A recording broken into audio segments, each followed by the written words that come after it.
राजा भगवान कृष्ण को मानते थे और छाकी रानी भगवान राम को मानती थी।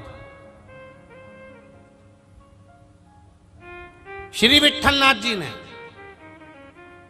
गोसाई जी ने, और छा के राजा पहुंचे गोसाई जी के सामने। महाराज हाथ जोड़कर खड़े हैं गोसाई बाबा के सामने, विठलनाथ जी के सामने, गोसाई जी के सामने। महाराज जी ठाकुर जी की सेवा दे दीजिए, मुझे ठाकुर जी की सेवा दे दीजिए, ठाकुर जी की सेवा दे दीजिए।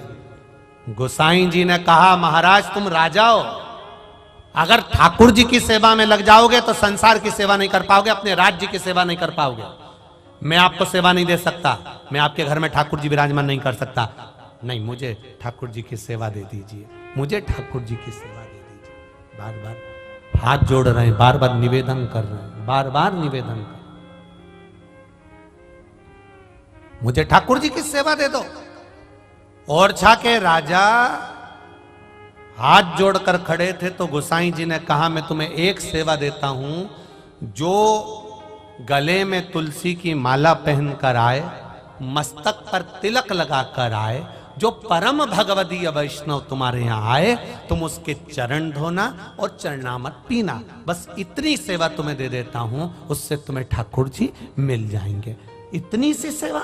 हाँ, बस इतनी सेवा करो। और छा का राजा कोई भी उसके नगर में आया, उसको सूचना मिल जाती, संत आए चरण धो लिए, साधु आया चरण धो लिए, ब्राह्मण आया चरण धो लिए, कोई भी आया मस्तक पर तिलक लगा है और गले में तुलसी की माला पड़ी है, और ओरछा के राजा ने उसके चरण धोए। सोने की थाली तैयार रखता था, सोने का कलश तैयार रखता था, रानियों को तैयार रखता था कि कोई भी आएगा चरण धोना पड़ेगा। मेरे गुरु ने कहा चरण धो, और चरण धोने का क्रम चालू हो गया। नगर के लोग, राजा के नगर के लोग हंसने लगे, काहे का ये राजा हुआ, बताओ ऐसा पगला हर किसी के पांव धोता रहता, हर किसी के चरण धोता रहता। इसके तो मजे लेना चाहिए। गांव के लोगों ने, नगर के लोगों ने मजे लेना चाहिए। जो विपरीत थे, विपरीत बुद्धि के थे, उसने मजे लेने के लिए गधे के गले में तुलसी की माला पहना दी, गधे को तिलक लगा दिया और लेकर पकड़कर पहुंच गए राजा के दरवाजे पर। महाराज महाराज महाराज महाराज महाराज महाराज, परम भगवदीय वैष्णव आया है, परम भगवदीय वैष्णव। राजा ने अपनी रानी से कहा, सोने की थाली लेकर आओ। रानी एक थाली लेकर आई, क्योंकि वैष्णव के दोनों चरण एक थाली में धोते थे। राजा ने आवाज लगाकर बोला, एक थाली नहीं, 4 लेकर आना। आज मेरे गोवर्धन नाथ ने बड़ी कृपा करी है, परम भगवदीय वैष्णव 2 पांव से आता था, 4 पांव से आया, 4 पांव से परम भगवदीय वैष्णव आया है।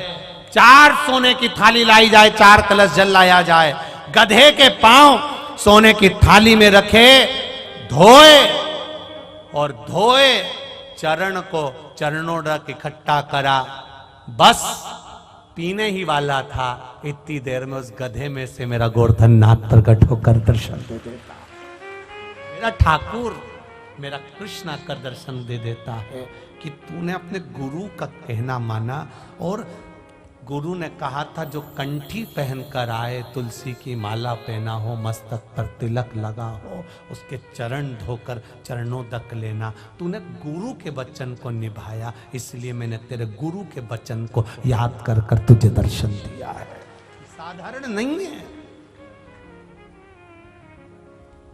अगर आपने सुना, जैसे उस माता ने सुना कि उसकी सहेली ने कहा कि 1 लोटा जल समर्पित कर, 1 लोटा जल अगर आप चढ़ा रहे हो, किसी गुरु के कहने पर आप शंकर के मंदिर जा रहे हो, भगवान की भक्ति कर रहे हो, 1 लोटा जल शिव जी को चढ़ा कर आ रहे हो, शंकर के द्वार जाकर आ रहे हो, एक बेलपत्र चढ़ा रहे हो, एक चावल का दाना चढ़ा रहे हो, एक फूल की पंखड़ी भी आप शिव जी को चढ़ा रहे हो, शंकर के मंदिर के सामने से निकलकर भी आप मुस्कुरा कर जा रहे हो।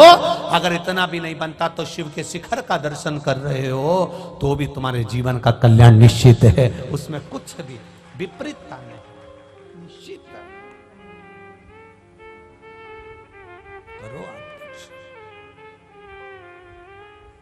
जब आप भगवान शिव के स्मरण करते हैं